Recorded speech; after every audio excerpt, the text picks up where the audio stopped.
Hey everyone, welcome back to my channel, or if you're new HJ, welcome to my channel. And breaking news, we have the first officially confirmed cast member for the Harry Potter TV series that will be coming to Max.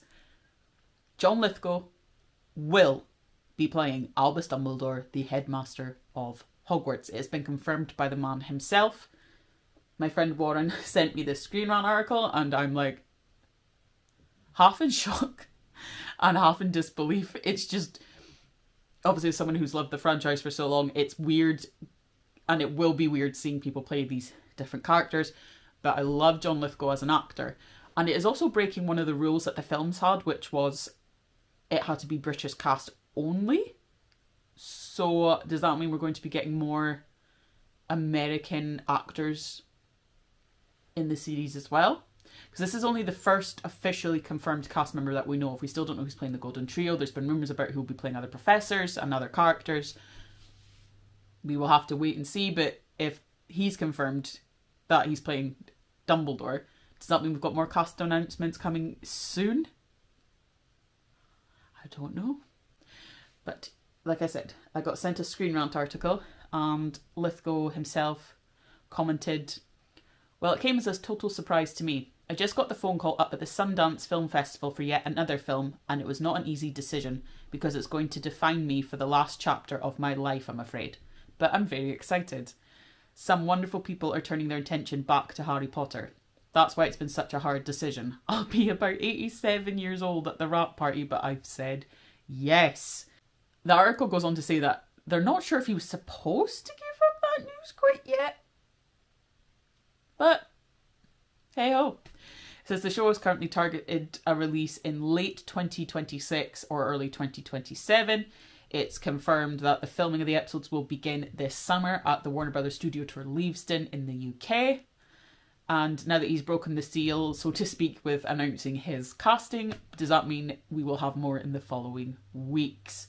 Like it says in the article again as well, who will play the main trio of Harry, Ron and Hermione has remained a mystery because they are the ones that the spotlight is going to be on. Is going to be the same with what happened with Dan, Emma and Rupert. Those kids' lives are going to change forever. These three are going to be compared, and everyone is going to be compared against the actors who came before them to play these roles. And for some, it will be harder to adjust to the fact that we're not going to see the people who we love so much play these roles again. A lot of people are looking forward to the fact that we will have more information from the books seen on screen, like characters we've not seen, like Peeves, places we never got to see, like more in depth of the Ministry and everything, all the Marauders backstory we never got. And who knows, that could mean we could get more spin-offs. They could do a Marauder spin-off if this goes well. They could do more a backstory on Lord Voldemort because everyone loves the story of Voldemort. It's one of those things that in the Half-Blood Prince was not delved into deep enough for me in the movie. That is my second favourite book and a lot of stuff was missed out. So a lot of fans are more excited about that half, and a few fans are, like myself, are a bit in between or in the middle. So we will see. So over the last wee while, I have given updates about the series via my YouTube shorts. And now, obviously, as you put more shorts out, they continue to get a little bit lost. So I've compiled some notes here so that we can go over what we possibly know and what we now know, which is it will be filming at Leavesden, and we do have Dumbledore, and it is set to be filming this summer. So, as it says, filming is set to begin this summer, coming at the studio tours where the original movie were filmed. Obviously, it'll be filmed probably next door to the studio tour, because the studio tour does not like it is shutting this year at all. They have just announced their summer feature, and they've announced all the other features for this year. It said, like I said, it's a possible release date of late 2026, early 2027, and it will be a 10-year journey, so a decade-long series. As you can imagine, obviously, if they're going to be a faithful adaptation from the books, there's going to be so much more detail in there. It is yet to confirm how many episodes there'll be per season and how long they will be. I can only imagine they will probably be like 45 minutes and the longest possibly an hour and a half, maybe, if they want to do it. How many episodes, I don't know. Depends how much they want to put into each episode. So we'll have to wait and see about that. Francesca Gardner is the writer and the showrunner, and Mark Mylod is the director. The one thing that I'm worried about is I think is it Mark or one of them, has not read the series at all. So I'm a bit nervous. It might be another Goblet of Fire situation where the director for the Goblet of Fire wanted to completely change a lot of things. Like I think at one point he said he was wanting to burn down the Forbidden Forest, and they were like, no, you can't do that, you can't do that. As I said, the Golden Trio have not been announced yet, but there's been over 30,000 kids auditioning, and I mean, why wouldn't you? If I was young enough and I heard there was a casting call open for this, I would definitely go for it. Those kids' lives are going to change forever. It's going to be a 10-year-long journey for them. I'm excited for them as much as I would have been for Dan, Emma and Rupert, obviously, when they first got announced. It's just one of those things, and what better franchise to be a part of than one that is known globally all over the world and loved by so many. The only thing I do fear for them is not that everyone will scrutinise them, but some of the scrutiny that they might face. But we keep an open mind and we will see what comes of it.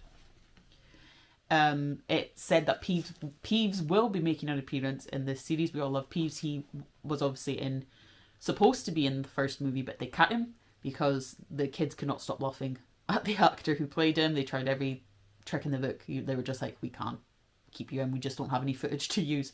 If you look on Google, you will see his photo. And he has appeared in Hogwarts Legacy. So to see Peeves actually there will be really cool, because he does play an important part around Hogwarts. So, like I said, the casting rumours, we did have Mark Rylance, and another Mark Strong was also in the running, but now we have been confirmed that it is John Lithgow. Snape is Papa Isidu. I don't know if that's how you say his name. I'm very sorry if it's not. Is rumoured to be playing Snape. We also have Cillian Murphy, was rumoured for ages and everyone wanted him to play Voldemort, but he's now been rumoured to possibly be offered Professor Quirrell. So he would still have a connection to Voldemort in that way. But whether he will be cast, I don't know. Professor McGonagall, Sharon Horgan and Rachel Weisz were up for that. And Hagrid was Brett Goldstein, who was in Ted Lasso, I believe. I've never seen Ted Lasso, so I don't know. He was rumoured to be playing Hagrid. Then I also found an article asking, like, as the show goes on, like, obviously the books get longer, and as the show goes on, does that mean there'll be longer episodes? That means there'll be more episodes coming for each season. Will the various episodes differ? Because when you look at the books, 1 to 3, because I'm looking at them up there, 1 to 3 are about the same, and then 4 gets a bit bigger, and then 5's like that, and then it goes down a bit again, and then 6 and 7 are the same size. And obviously with the films we got 7 split into 2. So does that mean the bigger the books get and the more in depth we have to go, the longer the seasons will be, or the longer the episodes will get? Because I don't know if I can imagine, well, maybe I can't, sitting down watching like a 2-hour episode. Maybe I could, but I don't know if that's has that ever been done before, like a 2-hour episode? And I found an article where a list of what fans want to see. So obviously the top one was Peeves. More Quidditch, because obviously we didn't see a lot of Quidditch matches. We saw Slytherin and versus Gryffindor, and then we saw versus Hufflepuff in Prisoner of Azkaban. But we kind of, like, a lot of stuff happens in the Quidditch matches. And it is a way that they spend their pastime, and a lot of people love Quidditch, so that it has now been brought into the real world. So hopefully we'll see more of that. St Mungo's, because we never got to see Neville's parents, and then it would be funny to see Gilderoy. After he lost his memory in Chamber of Secrets, he was supposed to be on that ward. It was so funny. Like, more of the Weasleys, like Percy gets a little bit more of the role that he had.